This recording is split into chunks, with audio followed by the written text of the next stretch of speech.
गरुड़ पुराण के अनुसार मृत्यु के समय किस अंग के द्वारा बाहर निकलती है आत्मा। मित्रों, आपने भी कभी अपनी आंखों के सामने किसी मृत व्यक्ति या किसी की मृत्यु होते हुए जरूर देखा होगा और वहां मौजूद लोगों को यह भी कहते हुए सुना होगा कि इसकी मृत्यु हो गई है। मगर क्या आपने कभी ये सोचा है कि जिस इंसान की मृत्यु हो जाती है उसकी जीव आत्मा शरीर के किस अंग से बाहर निकलती है? अगर आप लोग इस सवाल का उत्तर नहीं जानते हैं तो आज हम लोग इसी के बारे में जानेंगे, जिसका उत्तर हमें हिंदू धर्म के 18 पुराणों में से एक गरुड़ पुराण में मिलता है। तो चलिए जानते हैं। जैसा कि हम लोग सभी जानते हैं कि मृत्यु जीवन का एक परम सत्य है जो हर किसी को स्वीकार करना पड़ता है। जो व्यक्ति इस सच को स्वीकार कर लेते हैं वह मृत्यु के भय से मुक्त हो जाते हैं।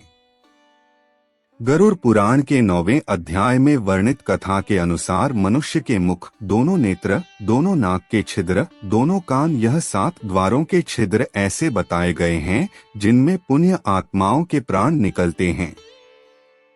इसके अलावा अगर आपने ध्यान दिया हो तो मरते हुए व्यक्ति के सबसे पहले पैर ठंडे होते हैं, उसके बाद घुटने के नीचे का हिस्सा।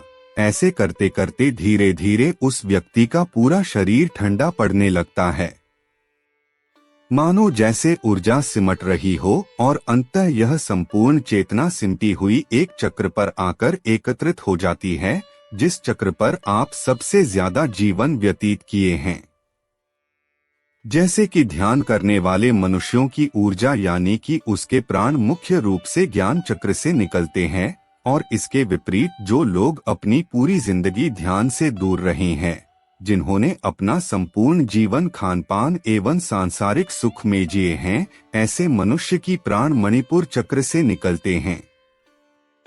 वही ऐसे मनुष्य जिन्होंने अपनी पूरी जीवन केवल संभोग एवं वासना के बारे में सोचा है, ऐसा मनुष्य की प्राण ऊर्जा मूलाधार चक्र से होकर निकलते हैं।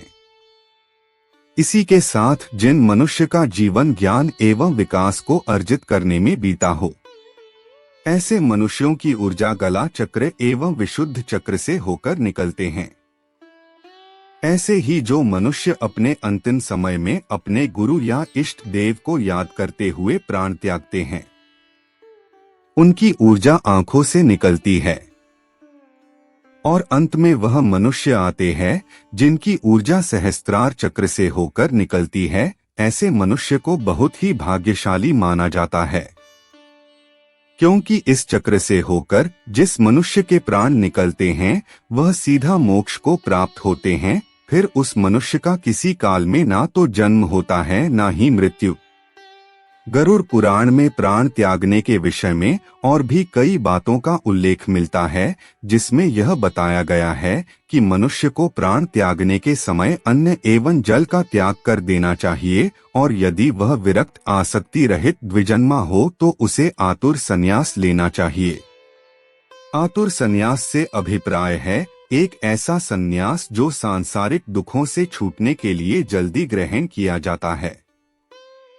प्राण को गले तक आने तक जो मनुष्य मैंने संन्यास ले लिया है ऐसा बोलता है, वह मृत्यु के बाद विष्णु लोक को प्राप्त होता है, और ऐसे मनुष्य का जन्म दोबारा इस धरती पर नहीं होता है।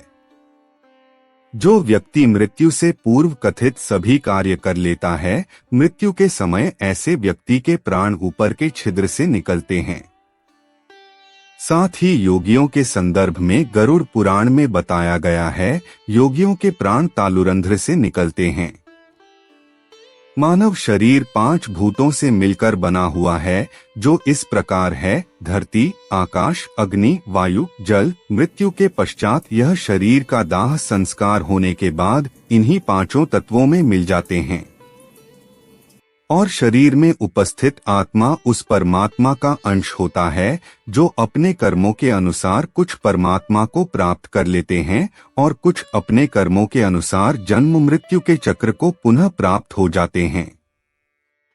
जो नए शरीर को धारण करने के लिए अपने कर्मों के अनुसार अलग अलग प्रकार की योनियों में जन्म लेते रहते हैं।